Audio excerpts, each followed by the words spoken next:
这本说明书。然后这个的话是一个主机，我们的主机的话有内置锂电池，可以待机5个小时啊。然后这个是电源线，电源线的话24小时给它供好电啊。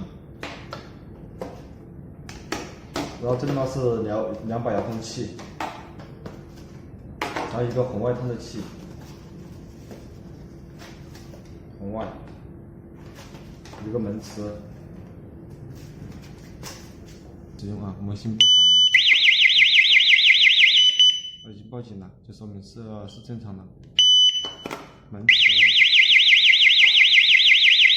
也报警了啊，这是。